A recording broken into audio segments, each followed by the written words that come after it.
Good morning बच्चों, कैसे हो आप सभी। आज हम कक्षा 7 का पाठ 4 ऊष्मा पढ़ेंगे। इसमें हम ऊष्मा के स्थानांतरण किस तरीके से होता है ये सब पढ़ेंगे। सबसे पहले गर्म या ठंडा, कोई वस्तु कितनी गर्म है अथवा ठंडी है ये हम कैसे पता लगा सकते हैं? हाथ लगाकर। किसी वस्तु की उष्णता का विश्वसनीय जो माप है वो ताप कहलाता है, लेकिन ये ताप कभी भी हम हाथ लगाकर पता नहीं कर सकते हैं। ठीक है, इसके लिए अब देखो हम एक एक्सपेरिमेंट देखते हैं जिससे पता चलेगा कि जो स्पर्श इंद्री है वो सही इंद्री नहीं है। ये आज हम ऊष्मा का एक्सपेरिमेंट करेंगे कि हम अपनी स्पर्श इंद्रियों पर विश्वास कर सकते हैं या नहीं कर सकते हैं। ये मैंने इसके लिए एक बाउल में गर्म पानी लिया है, एक बाउल में ठंडा पानी और एक में नॉर्मल पानी यानी कि साधारण जल। ये मृत्युंजय है हमारे साथ, कक्षा 7 के ही छात्र हैं ये। मृत्युंजय ने अपना एक हाथ गर्म पानी में डाला हुआ है और एक हाथ ठंडे पानी में डाला हुआ है। अब 2 मिनट बाद ये जब साधारण जल में अपना हाथ डालेंगे तो हम इनसे पूछेंगे इनको कैसा फील हो रहा है। मृत्युंजय, अब आप अपना गर्म पानी वाला हाथ निकालो और साधारण जल में डालो, कैसा फील हो रहा है? मतलब ये ठंडा लग रहा है। ये ठंडा लग रहा है। चलो इस हाथ को आप बाहर निकाल लो। अब आप अपना ठंडे पानी वाला हाथ निकालो और इसको डालो। इसमें गर्म लग रहा है। इसमें गर्म लग रहा है, तो इसका मतलब अभी तक जो पानी आपको ठंडा लग रहा था और जो पानी गर्म लग रहा था, अब दोनों हाथों को उल्टा करने पर ये अलग लग रहा है ना। तो इसका मतलब हम अपनी स्पर्श इंद्रियों पर विश्वास नहीं कर सकते हैं। अब जिस चीज़ से हम अपना ताप मापते हैं यानी कि ताप मापने के लिए प्रयोग की गई युक्ति क्या कहलाती है बच्चों? तापमापी या थर्मामीटर कहलाती है। थर्मामीटर कितने प्रकार का होता है? 2 प्रकार का, डॉक्टरी और प्रयोगशाला तापमापी। डॉक्टरी तापमापी जो आप लोगों के घरों में बड़ी आसानी से मिलता है, जिससे हम अपना बुखार मापते हैं, और प्रयोगशाला तापमापी जिससे हम अन्य वस्तुओं का ताप मापने के लिए प्रयोग में लाते हैं। चलो अब इन दोनों में अंतर देखते हैं। डॉक्टरी तापमापी से हम अपने शरीर का ताप माप सकते हैं, जबकि प्रयोगशाला तापमापी से हम अन्य वस्तुओं का ताप माप सकते हैं। डॉक्टरी तापमापी में हम 35 डिग्री सेल्सियस से 42 डिग्री सेल्सियस तक का ताप माप सकते हैं, जबकि प्रयोगशाला तापमापी में हम -10 से 110 डिग्री सेल्सियस तक का ताप माप सकते हैं। डॉक्टरी तापमापी में बल्ब के पास एक किंक या विभंग होता है, जबकि प्रयोगशाला तापमापी में यह नहीं होता है। अब दोनों में समानता क्या है? दोनों का सिद्धांत ताप से पदार्थ फैलते हैं एक समान है, दोनों ताप मापने के काम आते हैं और दोनों में पारे यानी कि मरकरी का उपयोग किया जाता है। अब एक और प्रकार का तापमापी होता है। देखो, हमें रोज़ जब हम न्यूज़ सुनते हैं या पढ़ते हैं तो उसमें हमें बताते हैं आज का अधिकतम या न्यूनतम तापमान कितना रहेगा, यानी ज़्यादा से ज़्यादा और कम से कम। तो मौसम की जानकारी प्राप्त करने के लिए जिस तापमापी का हम प्रयोग करते हैं वो है अधिकतम और न्यूनतम तापमापी। अब हम समझते हैं डॉक्टरी तापमापी की बनावट। ये एक लंबी बारीक समान व्यास वाली कांच की नली होती है। इसके एक सिरे पर बल्ब होता है और दूसरा सिरा बंद होता है। बल्ब में पारा यानी कि मरकरी भरी हुई होती है। बल्ब के पास विभंग या किंक होता है। इस विभंग या किंक का क्या काम है बच्चों? ये जब हम टेम्परेचर अपना मापते हैं और जब इसको अपने थर्मामीटर को मुंह से बाहर निकालते हैं तो ताकि जो मरकरी का तल है वो नीचे ना गिरे, इसीलिए इसमें ये विभंग या किंक उपस्थित होता है। ये डिग्री सी का मतलब है सेल्सियस। ताप को मापने के लिए एक और मापक्रम का प्रयोग किया जाता है, डिग्री एफ यानी कि फ़ारेनहाइट। ठीक है, डिग्री एफ फ़ारेनहाइट का प्रयोग जो है वो पहले किया जाता था, आजकल हम डिग्री सेल्सियस का प्रयोग करते हैं। अब हमें तापमापी को से अपना तापमान मापते वक्त क्या क्या सावधानियां रखनी चाहिए, आओ देखें। सबसे पहले थर्मामीटर को उपयोग से पहले और बाद में किसी एंटीसेप्टिक से धोना चाहिए। उपयोग से पहले इसे झाड़कर इसका जो तल है वो 35 डिग्री से नीचे कर लेना चाहिए। थर्मामीटर को पढ़ते समय पारे का तल दृष्टि रेखा की सीध में होना चाहिए, यानी कि सीधा उसको अपनी आँख के आगे पकड़ना चाहिए। इसे किसी वस्तु से टकराने से बचाना चाहिए। क्यों? क्योंकि ये कांच का बना हुआ है। बल्ब से कभी नहीं पकड़ना चाहिए। देखो चित्र में मैंने दिखा रखा है, बल्ब क्या है, ये जो आगे वाली साइड है इसकी, इससे कभी भी नहीं पकड़ना चाहिए। इसे तेज़ धूप, आग या किसी गर्म द्रव में नहीं डालना चाहिए, क्योंकि इससे हम 35 से 42 डिग्री तक का ही टेम्परेचर माप सकते हैं। तो अगर हम इससे ज़्यादा का टेम्परेचर मापेंगे या इसको ज़्यादा टेम्परेचर में रखेंगे तो क्योंकि ये कांच का बना हुआ है ये टूट सकता है। अब मनुष्य के शरीर का सामान्य तापमान कितना है, यानी कि आपके शरीर का, मेरे शरीर का सामान्य तापमान कितना है, 37 डिग्री सेल्सियस। अब ये दोनों चित्र आपको दिख रहे हैं, ऊपर वाला डॉक्टरी तापमापी है, नीचे वाला प्रयोगशाला तापमापी है। डॉक्टरी तापमापी और इसमें दोनों में बल्ब है, लेकिन किंक जो है वो सिर्फ डॉक्टरी तापमापी में है, प्रयोगशाला तापमापी में नहीं है। वो 35 से 42 डिग्री सेल्सियस तक दिखाई दे रहा है, जबकि प्रयोगशाला तापमापी कहाँ से कहाँ तक है, -10 डिग्री सेल्सियस से 110 डिग्री सेल्सियस तक, और दोनों में पारे का उपयोग किया गया है। अब प्रयोगशाला तापमापी की बनावट लगभग समान होती है डॉक्टरी तापमापी के, बस इसका ताप परिसर जो है वो -10 डिग्री सेल्सियस से 110 डिग्री सेल्सियस तक होता है और इसमें कोई किंक नहीं होता। इसे पढ़ते वक्त हमें क्या सावधानियां नापनी चाहिए? पॉइंट 1 से 5 तक तो सेम है बेटा, ठीक है, जो मैं आपसे नोट्स शेयर करूँगी आप उसमें से देख लेंगे इसको दोबारा से। उसके बाद इसको हमेशा ऊर्ध्वाधर रखना चाहिए, यानी सीधा रखना चाहिए, तिरछा नहीं रखना चाहिए। तापमापी का बल्ब चारों ओर से उस पदार्थ से घिरा होना चाहिए जिसका ताप मापना है, जैसा मैंने चित्र में दिखाया है, देखो साइड में। और 8वां पॉइंट, बल्ब बर्तन की दीवारों से छूना नहीं चाहिए। ऐसा ना हो कि हम इसे साइड में भिड़ा दें या इसे नीचे टिका दें, तो ये कभी भी सही रीडिंग नहीं देगा। इसके बाद एक और प्रकार का तापमापी होता है अंकीय तापमापी, यानी कि डिजिटल थर्मामीटर। इसमें पारे का उपयोग नहीं होता, क्योंकि यदि हमारा जो डॉक्टरी तापमापी है जो कांच से बना हुआ है वो टूट जाता है, जो उसके अंदर मरकरी है या पारा है वो गिर जाता है और वो एक जहरीला पदार्थ है। इसीलिए आजकल अंकीय तापमापी या डिजिटल थर्मामीटर का उपयोग भी किया जाता है। चलो अब हम ऊष्मा का स्थानांतरण समझेंगे। इसके लिए मैंने एक वीडियो अटैच करा है, आप वो वीडियो देखो और ऊष्मा के स्थानांतरण की विभिन्न विधियों को समझने की कोशिश करो।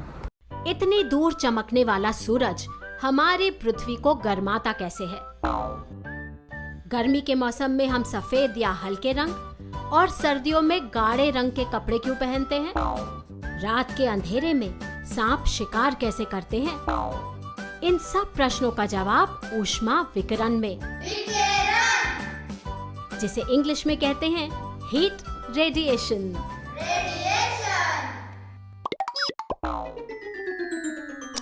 आग का खेल, इसलिए सावधानी जरूरी। पहले ऊपर हाथ रखकर गर्मी महसूस करनी है, फिर मोमबत्ती के दोनों तरफ साइड में। गर्मी कहाँ ज्यादा थी? कम कहाँ पर थी? साइड में। हम जानते हैं कि मोमबत्ती के ऊपर की हवा गर्म होती है संवहन से, वहां बनती हैं संवहन धाराएं, लेकिन साइड में ये ऊष्मा होती है विकिरण के कारण, और यही है ऊष्मा ऊर्जा के एक जगह से दूसरी जगह चलने का एक और तरीका, विकिरण, रेडिएशन।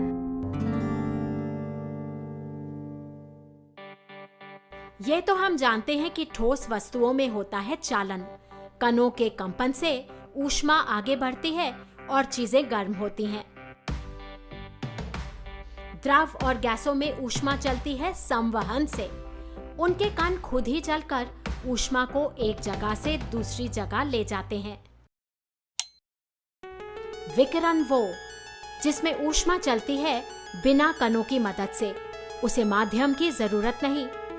इन तीनों तरह से ऊष्मा स्थानांतरण होता है हमारे चारों तरफ।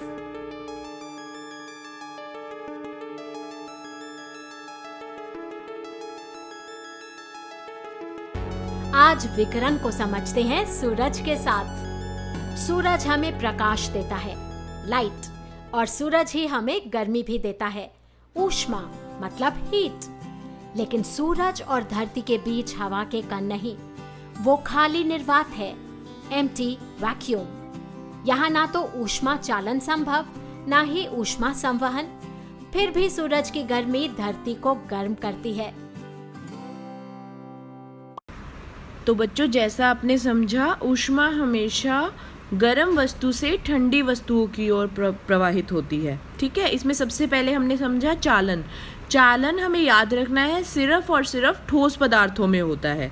जब ऊष्मा किसी वस्तु के गर्म सिरे से ठंडे सिरे की ओर जाती है तो यह चालन कहलाता है। जैसे जब हम कुछ बनाते हैं और अब गैस पे रखा हुआ है और उसमें हमने चम्मच छोड़ दिया तो वो चम्मच गर्म हो जाता है ना, तो वो चालन की वजह से है। ये किस में होता है?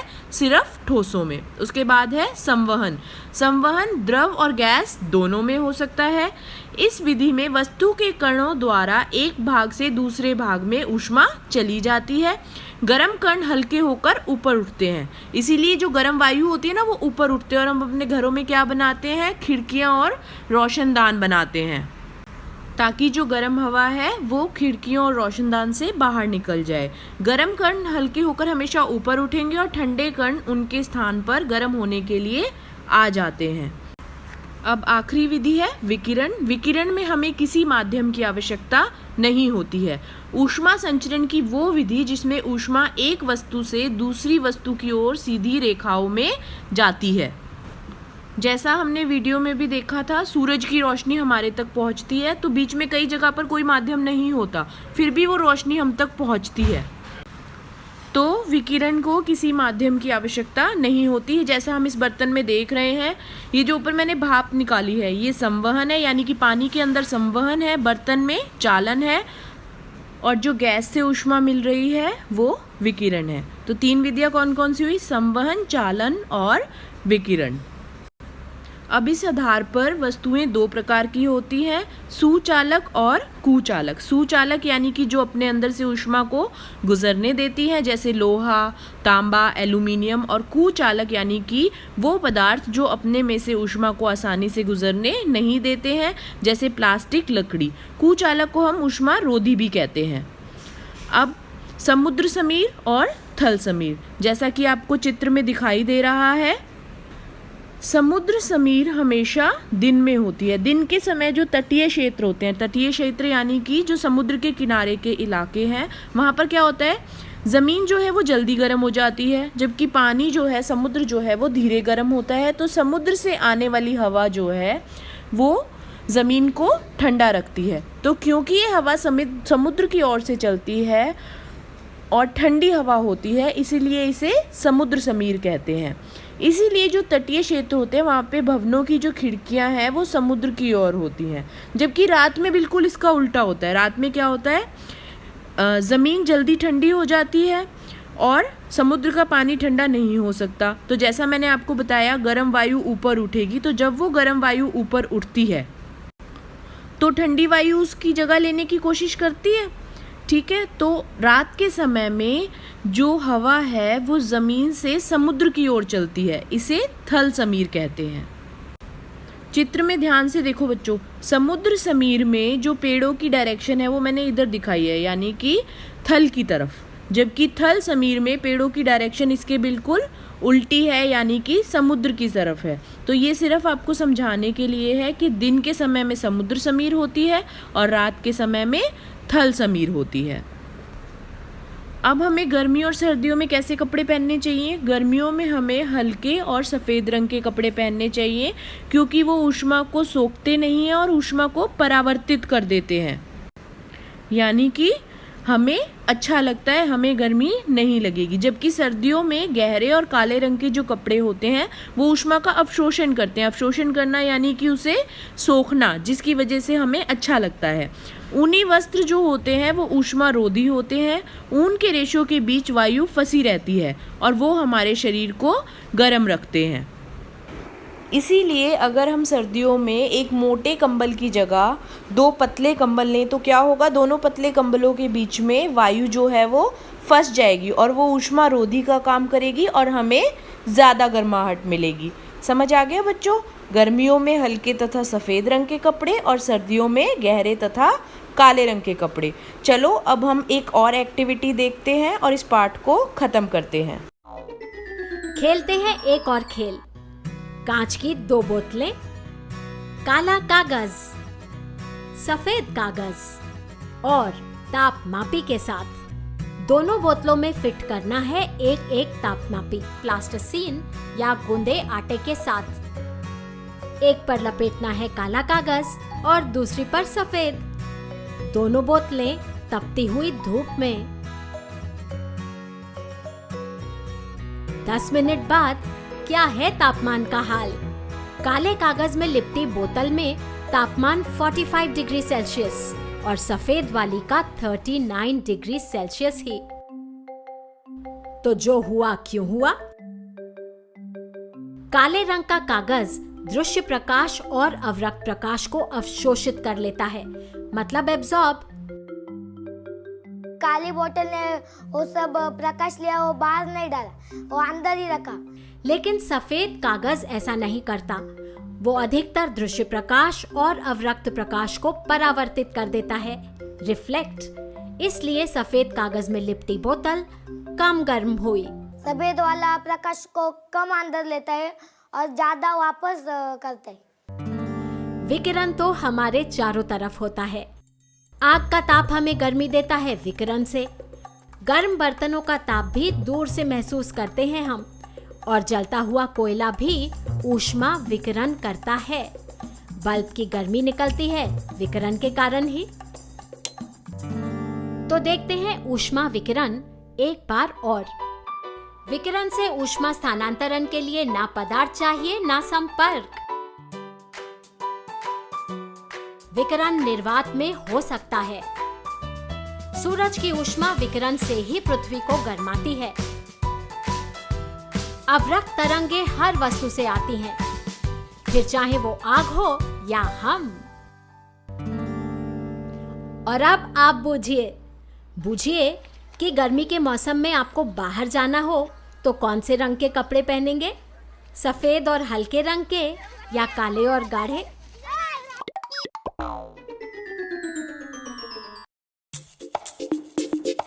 चले ऊष्मा बिना मदद के होकर किरणों पे सवार। सूरज पृथ्वी के बीच में खाली जगह अपार। खालीपन में ना हो चालन ना ही संवहन। किरणों की सवारी से होता है विकिरण। थैंक यू बच्चों, आशा करती हूँ आपको ये पाठ समझ आया होगा। आप इसको खुद पढ़ेंगे और खुद इसके प्रश्न उत्तर करने की कोशिश करेंगे। जहाँ आपको समझ नहीं आता वीडियो दोबारा देखिए या मुझसे पूछ सकते हैं। ठीक है बच्चों, स्टे होम, स्टे सेफ, घर पर रहिए, सुरक्षित रहिए, अपना और अपने परिवार में सभी का ध्यान रखिए और इस पाठ के प्रश्न उत्तर करने की कोशिश करिए।